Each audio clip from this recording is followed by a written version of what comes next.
इन 18 बातों को अपनाने वाला हर व्यक्ति सभी दुखों और वासनाओं से दूर रहता है।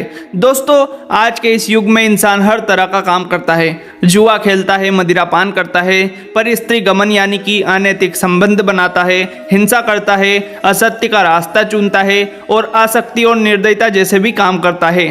आज हम इन्हीं सबसे दूर होकर एकाग्र मन से अपनी शक्तियों को पहचान कर अपने व्यक्तित्व को उभारने के लिए भगवद गीता की इन 18 बातों को जानेंगे। नमस्कार दोस्तों, स्वागत है आप सभी का एक बार फिर से आपके अपने YouTube चैनल वाइट स्टोरी वाला पर। दोस्तों, भगवद गीता में भगवान श्री कृष्ण ने न केवल ज्ञान की बातें बताई बल्कि जीवन जीने की कलाओं के बारे में भी बताया। श्री कृष्ण ने अर्जुन को जो गीता का उपदेश दिया है वह हर मनुष्य के लिए प्रेरणा स्रोत साबित हो सकता है। गीता में भगवान श्री कृष्ण ने अर्जुन को उपदेश देते हैं कि जो भी मनुष्य भगवद गीता की इन 18 बातों को अपनाकर अपने जीवन में उतारता है वह सभी सुखों से, वासनाओं से, क्रोध से, ईर्ष्या से, लोभ से, मोह से, लालच आदि के बंधन से मुक्त हो जाता है। तो चलिए जानते हैं भगवद गीता की वो 18 ज्ञान की बातें। पर शुरू करने से पहले यदि आपने अभी तक हमारे चैनल को सब्सक्राइब नहीं किया तो चैनल को सब्सक्राइब करें और वीडियो को लाइक करें। तो चलिए शुरू करते हैं। दोस्तों, इसमें नंबर 1 पर आता है, आनंद मनुष्य के भीतर ही निवास करता है, परंतु मनुष्य उसे स्त्री में, घर में और बाहरी सुखों में खोजता है। परंतु दोस्तों, आनंद तो अपने मन में ही है। जो व्यक्ति अपने मन ही मन संतुष्ट रहता है वह इन सभी चीज़ों से मुक्त हो जाता है। इसलिए लोगों को संतुष्ट करने से अच्छा है यदि आप अपनी आत्मा को, अपने मन को संतुष्ट करने पर ध्यान दें। नंबर 2, भगवान श्री कृष्ण कहते हैं कि भगवान की उपासना केवल शरीर से ही नहीं बल्कि मन से करनी चाहिए। भगवान का वंदन उन्हें प्रेम के बंधन से बांधता है। दरअसल दोस्तों, आज की इस बनावटी दुनिया में लोग दिखावा करने की ओर ज़्यादा आकर्षित होते हैं, लेकिन ऐसा नहीं करना चाहिए क्योंकि भगवान तो सब जानते हैं कि आपके मन के अंदर क्या चल रहा है और आप बाहरी दिखावा क्यों कर रहे हैं। तो इसलिए हमेशा मन से शुद्ध होकर प्रार्थना करना आवश्यक होता है। नंबर 3 पर आता है, मनुष्य की वासना ही उसके पूर्व जन्म का कारण होती है। दोस्तों, हमें वासनाओं के वश में नहीं आना चाहिए और इन गलत आचरणों से दूर रहना चाहिए क्योंकि यह एक ऐसा जाल है जो व्यक्ति को हर तरफ से खत्म कर देता है। और वासना कुछ भी हो सकती है, जैसे कोई स्त्री के पीछे पागल है तो कोई पैसों के पीछे पागल है या फिर कोई गलत आदत की वजह से भी वासनाओं में घिरा रहता है। इसलिए पहले अपनी संगति को सुधारें, अपने आप पे ध्यान दें और अपने भविष्य की ओर ध्यान दें और इन उलझनों की बाधाओं से दूर रहें। नंबर 4, इंद्रियों के अधीन होने से मनुष्य के जीवन में विकार और परेशानियां आती है। दोस्तों, इंद्रियां अपने पूरे व्यक्तित्व पर पर्दा डालती है। जैसे हम चाहे तो इन इंद्रियों पर विजय पाकर पूरी दुनिया जीत सकते हैं क्योंकि इन इंद्रियों में इतनी शक्ति होती है। और यदि इन इंद्रियों ने 2 पल के सुख के चक्कर में आपको वश में कर लिया तो फिर दुनिया का कोई भी व्यक्ति आपका विनाश होने से नहीं रोक सकता। इसलिए इन बाहरी सुखों से दूर रहना ही बेहतर होता है और आप अच्छा आचरण करें, सच्चे मन से पूजा पाठ करें, अपने गुरुजनों, परिजनों के साथ कुछ समय बिताएं। इससे आपके चरित्र का बेहतर निर्माण होगा। नंबर 5, संयम यानी कि धैर्य, सदाचार, स्नेह और सेवा जैसे गुण सत्संग के बिना नहीं आते हैं। दोस्तों, जैसा कि आप सभी जानते हैं, जाने अनजाने में और असल वजह को जाने बगैर यदि आपने किसी पर क्रोध किया है तो वो आपके पश्चाताप का कारण जरूर बना होगा क्योंकि ये क्रोध और घमंड व्यक्ति को अंधा कर देता है। इसलिए अपने क्रोध पर नियंत्रण रखें और भगवान के नाम का जप करें क्योंकि नाम जप में वो शक्ति है जो हमारे बुरे व्यवहार, बुरे चरित्र पर लाठी चलाकर हमें अच्छा सेवक बना सकती है और हमें धैर्य रखने में मदद करती है। नंबर 6, भगवान श्री कृष्ण कहते हैं कि मनुष्य को वस्त्र बदलने की आवश्यकता नहीं है, आवश्यकता है हृदय परिवर्तन की। साथियों, जैसा कि हम सब जानते हैं, यदि कोई गरीब व्यक्ति है और वो मन का अच्छा है तो फिर दुनिया का कोई भी व्यक्ति उसका बाल भी बांका नहीं कर सकता क्योंकि उसके पास अच्छे वस्त्र तो नहीं मगर उसके पास अच्छा मन है और अच्छा चरित्र है जो कि उसे मुक्ति दिलाने में सहायता करता है। यदि इंसान दिखावे को अलग हटाकर असल जिंदगी में अपने आप पे सुधार करे तो वो व्यक्ति एक श्रेष्ठ व्यक्ति के रूप में उभर कर इस समाज को आगे बढ़ा सकता है। इसलिए अपने चरित्र को ठीक करें, अपने मन को ठीक करें क्योंकि यदि आप किसी की सहायता करेंगे तो ईश्वर कहीं ना कहीं आपकी सहायता अवश्य करेंगे। नंबर 7, जवानी में जिसने ज़्यादा पाप किए हैं उसे बुढ़ापे में नींद नहीं आती।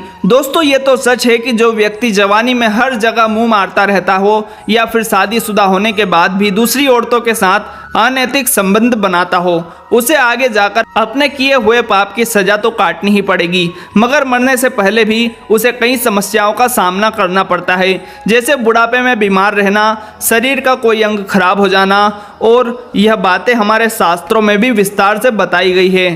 तो इसलिए हमें हमेशा लोगों का भला करना चाहिए, सबकी मदद करनी चाहिए, क्योंकि कहा जाता है कि नर सेवा ही नारायण सेवा है। नंबर 8, भगवान ने जिसे संपत्ति दी है उसे गाय अवश्य रखना चाहिए। दोस्तों, यह एक सटीक बात है जो भगवत गीता में बताई गई है। जिसके पास धन दौलत है उसे एक गाय तो अवश्य रखना चाहिए, क्योंकि एकमात्र गाय ही ऐसा जीव है जिसमें 36 करोड़ देवी देवताओं का वास होता है।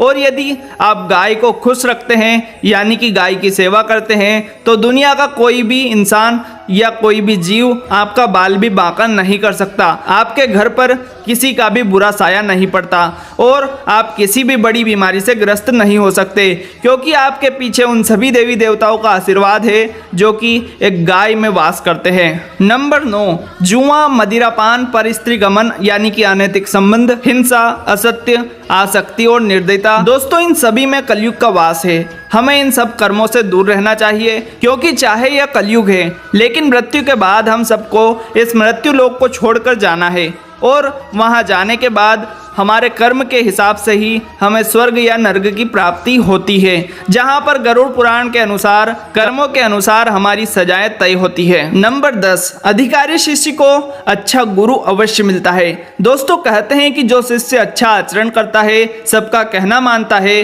उसी अच्छे व्यक्तित्व वाले शिष्य को अच्छे गुरु की प्राप्ति होती है। और गुरु वह होता है जो अंधकार में पड़े बच्चे को भी वहां से निकालकर एक नई उड़ान दे सकता है, और यह सब कर्मों पर आधारित होता है। और गुरु कोई भी हो सकता है, वो चाहे आपके माता पिता हो, आपके शिक्षक हो, या फिर समाज का कोई भी प्रतिष्ठित व्यक्ति भी क्यों ना हो। नंबर 11, श्री कृष्ण कहते हैं कि मनुष्य को अपने मन को बार बार समझाना चाहिए कि ईश्वर के सिवाय उसका कोई भी नहीं है। साथ ही यह विचार करना चाहिए कि उसका कोई नहीं है, साथ ही वह भी किसी का नहीं है। मित्रों, कहते हैं कि जब हमारा जन्म होता है हम अकेले ही आते हैं, और नग्न अवस्था में हमारा जन्म होता है, और जब हम मरते हैं तब भी हम अकेले ही रहते हैं, और तब तो हमारा शरीर भी हमारा साथ छोड़ देता है। जब हमारा शरीर जिंदगी भर हमारे साथ रहा और अंत में उसने भी हमारा साथ छोड़ दिया, तो फिर इस दुनिया में और कोई हमारा कैसे हो सकता है। यह सब मोह माया है। जिंदगी में कोई किसी का नहीं होता, या फिर आप भी किसी के नहीं होते।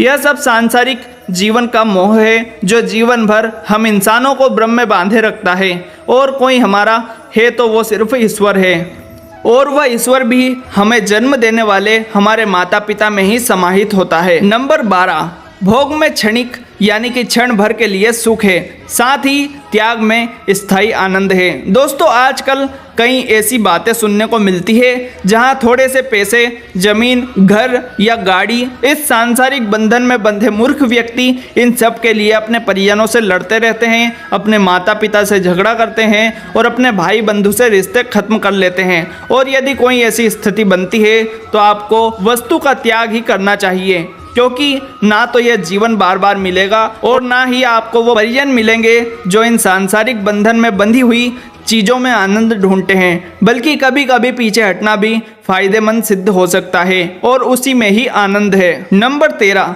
भगवान श्री कृष्ण कहते हैं कि सत्संग ईश्वर की कृपा से मिलता है, परंतु कुसंगति में पड़ना मनुष्य के अपने ही हाथों में है, क्योंकि जन्म के बाद यह सिर्फ आपके हाथ में ही होता है। या तो आप अच्छा मार्ग चुनकर अच्छी दिशा निर्धारित करें और निर्धारित करके अच्छा कर्म करें, या फिर बुरी संगति में रहकर अपना नाम बदनाम करें। इसलिए अच्छे लोगों की संगति करो, अच्छे कर्म करो, अपने माता पिता गुरुजनों का सम्मान करो, और यही आपकी सच्ची सफलता है। नंबर 14, लोभ और ममता, किसी से अधिक लगाव पाप के माता पिता है, साथ ही लोभ पाप का बाप है। दोस्तों, यदि आप किसी से भी ज़्यादा लगाव रखते हैं तो यह आपके लिए हानिकारक भी सिद्ध हो सकता है, क्योंकि लगाव ही पीड़ा का कारण बनता है। और यदि आपको लगाव रखना ही है तो वो अपने माता पिता से और ईश्वर से रखना चाहिए, क्योंकि अंत में जब सब मुकर जाएंगे इसके बाद भी यही बचेंगे जो आपकी सहायता करेंगे, आपसे प्रेम करेंगे। इसलिए किसी लालच के चक्कर में ऐसा कोई कदम ना उठाएं जो बाद में आपको कष्ट दे। नंबर 15, भगवान श्री कृष्ण कहते हैं कि स्त्री का धर्म है कि रोज तुलसी और पार्वती की पूजन करे। मित्रों, ये हमारे धर्म ग्रंथों में भी वर्णित है कि घर की हर स्त्री माता तुलसी की पूजा पाठ करें और ईश्वर की आराधना करें, और स्त्री द्वारा घर में यह करने से आपके हर संकट में आपको एक रास्ता दिखने लगेगा। नंबर 16, भगवान श्री कृष्ण कहते हैं कि मनुष्य को अपने मन और बुद्धि पर विश्वास नहीं करना चाहिए, क्योंकि ये बार बार मनुष्य को दगा देता है। दोस्तों, मनुष्य को भ्रम में डालने वाला हमारा मन और बुद्धि ही होती है। वो उधर ही इशारा करती है जिधर उसका फायदा दिखता है, क्योंकि यह मन हमारी इंद्रियों के वश में रहता है और इसके पीछे हमारी बुद्धि भी वही काम करती है जो हमारा मन करवाता है। नंबर 17, भगवान श्री कृष्ण कहते हैं कि खुद को निर्दोष मानने वाला व्यक्ति सबसे बड़ा दोषी होता है, और यदि कोई गलत काम करने के बाद भी अपने आप को निर्दोष मानता है तो वो सबसे बड़ा मूर्ख है, क्योंकि जिस व्यक्ति के पास अपनी गलती को स्वीकार करके उसे सुधारने की क्षमता नहीं होती, वो मनुष्य जिंदगी में कभी भी आगे नहीं बढ़ सकता, और गलती को स्वीकार कर उसे सुधारने वाला व्यक्ति ही दुनिया में जो चाहे वो कर सकता है। नंबर 18, यदि पति पत्नी दोनों पवित्र जीवन बिताते हैं तो भगवान पुत्र के रूप में उनके घर आने की इच्छा रखते हैं। दोस्तों, यह तो आप सभी जानते हैं कि माँ बेटे, भाई बहन और पति पत्नी का रिश्ता ही सबसे पवित्र होता है, और यह पति पत्नी का रिश्ता जीवन भर पवित्र रहता है, जैसे दोनों अपनी जिंदगी एक दूसरे के लिए न्योछावर कर देते हैं। तो ईश्वर भी उन्हीं के घर जन्म लेने की इच्छा रखते हैं, क्योंकि ईश्वर भी इन सभी कसौटियों पर कसकर जांच परख कर ही मनुष्य को अपनाते हैं। इसलिए अपने पति या पत्नी को कभी भी धोखा ना दें, उन्हें कभी भी अंधकार में ना रखें। दोस्तों, आशा है वीडियो में दी गई जानकारी आपको पसंद आई होगी। अगर वीडियो पसंद आया हो तो वीडियो को लाइक करें, चैनल को सब्सक्राइब करें और इस वीडियो को ज़्यादा से ज़्यादा अपने दोस्तों, रिश्तेदार, साथियों के साथ शेयर करें। मिलते हैं अगले वीडियो में। धन्यवाद। बोलो राधे राधे।